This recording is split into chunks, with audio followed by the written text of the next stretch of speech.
C'est sous le thème agriculture et agroalimentaire, au cœur de la politique d'import-substitution, que s'est officiellement ouvert ce mercredi 25 juin 2025 la 9e édition du Salon international de l'agriculture et de l'agroalimentaire de Yaoundé en abrégé Siali. La dite cérémonie était présidée par Fou Calistius Gentry, ministre des Mines, de l'Industrie et du Développement technologique. Véritable architecte du développement du Cameroun, la Sodecoton a mis les petits plats dans les grands en prenant part active à la 9e édition du Siali 2025. La Sodecoton se positionne comme le moteur de la création d'emplois agro-industriels dans les 3 régions septentrionales du Cameroun, avec plus de 2500 salariés permanents et plus de 3000 saisonniers et employés occasionnels. Nous, au niveau de la Sodecoton, vraiment, nous avons saturé nos 2 usines. Nous fonctionnons en flux tendu au regard de la demande. Mais sachez que le diamant or a un amour particulier. Parfois, c'est les consommateurs qui sont les ambassadeurs de la Sodecoton. Il y a l'huile de la Grande Mer, c'est l'huile qui ne dort pas, c'est l'huile. Chacun a un attachement particulier. Au-delà de la qualité et des valeurs nutritives, il y a le fait que c'est une huile économiquement qui est très appréciée, surtout par les vrais utilisateurs. Parce que c'est une huile qui résiste à des très très fortes températures. Ça fait que les gens sollicitent beaucoup cette huile. Je veux vous dire qu'au niveau de la Sodecoton, à un moment, nous avons décidé de vendre ce que nous produisons.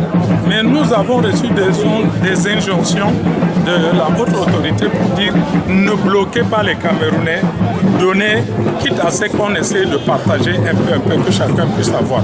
Donc, au sortir de nos usines, de nos magasins, nous n'avons pas le contrôle des destinations. La Sodecoton ne s'est jamais arrêtée. Les gens prennent, comme ça donne assez de marge, ils font des spéculations parce que la Sodecoton n'a pas augmenté le prix depuis 2021. Nous sommes à 15 250 au sortir de l'usine.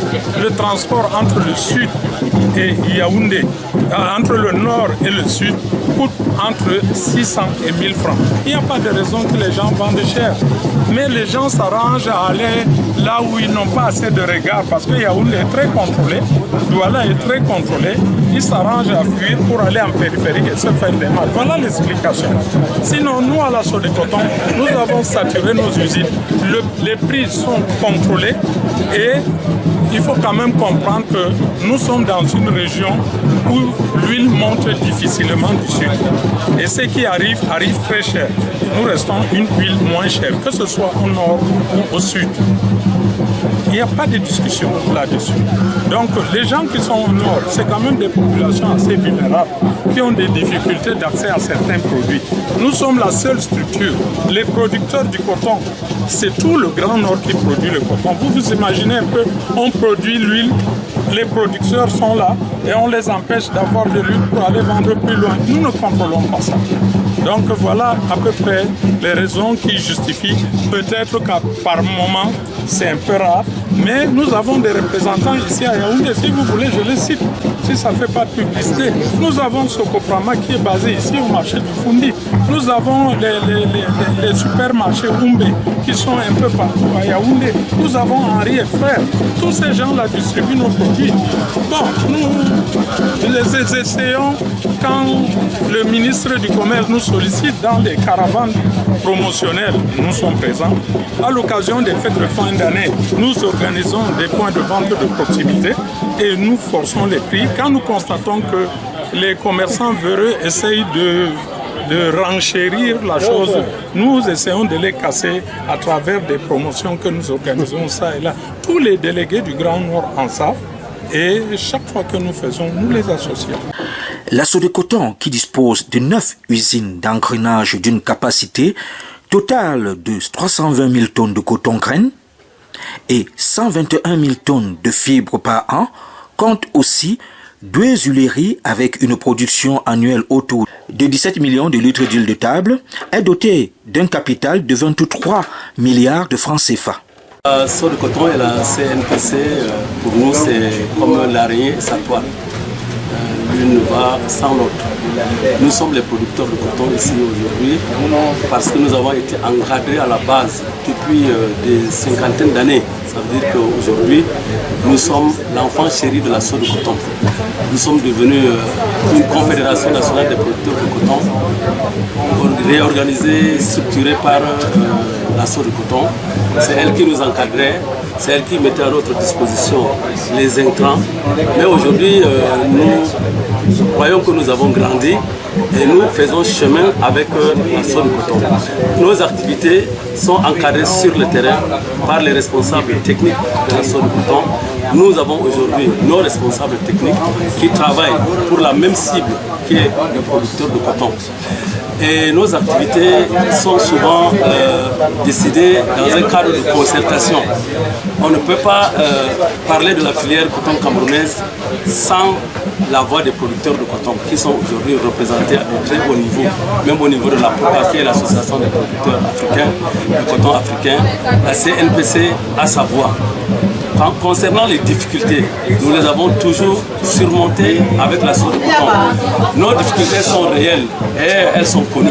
C'est la cherté des intrants, c'est les catastrophes naturelles que nous vivons aujourd'hui. C'est un peu comme l'apparition ces dernières années d'un insecte ravageur qu'on appelle le jacide, qui a touché tous les pays africains producteurs de coton. Donc nous sommes dans une situation de faiblesse en ce moment parce que nous avons contracté des crédits pour mener nos activités, mais nous ne pouvons pas rembourser. Parce que ce qui est très important, et cela se fait seulement au Cameroun, c'est le préfinancement des activités de la filière coton. Il n'y a que la Sodecoton, la CNPC, qui préfinance le producteur de coton, et à des milliards. Aujourd'hui, le producteur passe une campagne agricole, cette campagne qui mobilise les moyens financiers, à la fin, il doit avoir la commercialisation. La commercialisation voudrait dire que nous, les producteurs de coton, nous vendons à la Sodecoton la totalité du coton produit. Vous avez entendu la fuite du coton, mais c'est très dangereux pour les activités de la filière coton camerounaise. La Sodecoton met à notre disposition ses techniciens. La CNP met à notre disposition ses techniciens. Nous prenons les engrais à crédit. Et après, lorsqu'on produit le coton, on le prend, on part le vendre au Nigeria. Ce qui n'est vraiment pas du tout sérieux. Alors, lorsqu'on fixe le prix du coton, c'est-à-dire à la récolte, pendant la période de commercialisation, ce n'est pas comme si on partait au marché acheter une tomate. Il y a la Sodecoton, la CNPC, il y a le Minader, il y a le Mincommerce, il y a le Minepat, le Minefi. Tous ces gens-là sont avec nous. Il y a même les représentants de la primature. Donc, on se met à table. Et pour la fixation du prix, je pourrais vous dire ici, sincèrement, que ça peut prendre 2 jours, 3 jours.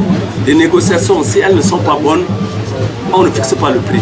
Il faut que la Sodecoton puisse gérer son personnel, les machines. Et puis, il y a les routes que nous sommes en train de travailler, c'est sûr qu'il y a des conventions avec l'État, mais tout ça, ça demande de l'argent. Et maintenant, le producteur de coton, qui a pris les engrais, voudrait avoir aussi son argent. Mais on essaie de faire la part des choses. On ne peut pas dire aujourd'hui que c'est la Sodecoton qui fixe le prix du coton graine, jamais. Ce n'est pas la CNPC qui fixe le prix du coton graine. Et puis les intrants, on les prend à crédit, c'est vrai, mais c'est le Cameroun est le seul pays aujourd'hui qui ne mérite pas de subvention au niveau de l'État, hein, au niveau des engrais. Nous sommes à 22 000 pour l'urée, 24 000 pour l'engrais NPK. Et il y a les pesticides qui sont là, les herbicides et tout cela. Donc le producteur de coton va s'asseoir avec tous ces gens que j'ai cités tout à l'heure pour avoir ne serait-ce que l'essentiel pour continuer la production cotonnière. Il y a des pays aujourd'hui qui ont les mêmes prix que nous, mais on ne tire pas sur eux. Nous avons l'impression que les responsables que le chef de l'État met à la tête de nos structures, c'est plutôt leur tête que les gens n'aiment pas. Sinon, aujourd'hui, la filière coton camerounaise a été coincée par les jacites et tout cela. Mais c'est la sorte de coton qui vient pour tendre la main à la CNPC, pour la relever. Et au cas où la sorte de coton a des difficultés, la CNPC aussi est là pour dire toutes les campagnes ne se ressemblent pas. Toutes les campagnes, on peut avoir une bonne campagne, une autre année on peut avoir une mauvaise campagne. Il y a même eu des années où le prix du coton était à 210 francs. Les producteurs n'ont pas quitté la culture du coton. Aujourd'hui, où nous avons connu des difficultés, les gens voient ça de l'extérieur. Il faut entrer pour voir à l'intérieur tout ce qui se passe. Quels sont les efforts faits par les responsables qui sont là, à la CNPC comme à la SOR de coton. Mais les producteurs eux-mêmes ne se plaignent pas comme ça. C'est plutôt les autres qui ont les longs yeux, qui voient comme si on est en train de faire une chose pour tromper les producteurs, pour les exploiter. J'ai entendu dire quelqu'un qui a montré une fiche de prix, mais il faut voir qui a signé la fiche de ces prix-là. Il y a la consignation. Le DG de la SOR de coton a signé, le PCA de la CNPC qui représente les producteurs de coton a signé. Ça veut dire que la négociation a abouti à ces prix-là et ça met tout le monde d'accord. Nous n'allons pas abandonner la culture parce que les gens du dehors veulent peindre le blanc que nous avons avec du blanc. Ça ne se fait pas. On ne peint pas du noir avec du noir. Il faut qu'on laisse que les gens se révèlent. C'est pour ça que la filière coton camerounaise est en train de se révéler au-delà même du pays. Au niveau international, nous sommes connus. Vous avez parlé tout à l'heure de l'huile Yamaha. Ce n'est pas n'importe quelle huile. Donc il faut produire le coton suffisamment. Il faut avoir les moyens. Et nous tirons toujours le credo vers l'État pour nous financer. Par rapport au prix du cacao, ce qu'il faut comprendre, c'est que le Cameroun cultive le cacao depuis belle lurette, mais on n'a jamais atteint ces niveaux. Ce qui veut dire que c'est des phénomènes cycliques. À un moment, à la demande du marché mondial, les choses peuvent augmenter et à un autre moment, ça peut quand même chuter. Ces prix, nous souhaiterions que ces prix du cacao soient maintenus à la hausse de cette manière-là. Mais je pense que ça sera très difficile. Mais ce qu'il faut comprendre au niveau de la SOR de coton, nous sommes victimes de pas mal de choses qui perturbent cette activité. Déjà, la SOR de coton, quand elle produit, elle a ce qu'on appelle des traiteurs qui viennent racheter à notre niveau. Entre le point de production, la transformation et la commercialisation, il y a pas mal d'argent qu'on dépense pour pouvoir y arriver. Le cacao qu'on vend n'est pas un cacao transformé. Le cacao qu'on vend n'est pas conditionné comme le coton qui est conditionné au niveau marché mondial. Aujourd'hui, l'année dernière, nous on a vécu des situations difficiles dues aux inondations. Près de 40% de notre production s'est engloutie dans l'eau. Tout le nord et tout le monde sait qu'il y a eu des inondations. Au-delà de ça, nous avons eu une terrible infection qui est les insectes, le jacide, qui est venu, qui a ravagé pas mal de notre production. Vraiment, nous sommes à l'étroit. Mais néanmoins, la SOR de coton et la CNPC essayent de faire le maximum pour que les producteurs de coton ne perdent pas de goût. Je veux dire que la fixation du prix du coton met sur la table plusieurs intervenants. Nous avons le ministre du Commerce, le ministre des Finances, le représentant du Premier ministère, le représentant des producteurs, le représentant des producteurs de coton, la SOR de coton, le ministère de l'Agriculture. Tous les vrais acteurs se mettent autour de la table pour s'accorder sur le prix du coton. Nous n'avons aucun intérêt à bloquer le prix du coton en bas, comme si c'est la SOR de coton qui, en amont, profite. Non, c'est pas ça. Si le prix augmente, nous augmentons. Voilà tout ce que je voulais dire. En tant que bras armé de l'État, la SOR de coton participe au développement social et économique du Cameroun en général, et de la zone septentrionale en particulier.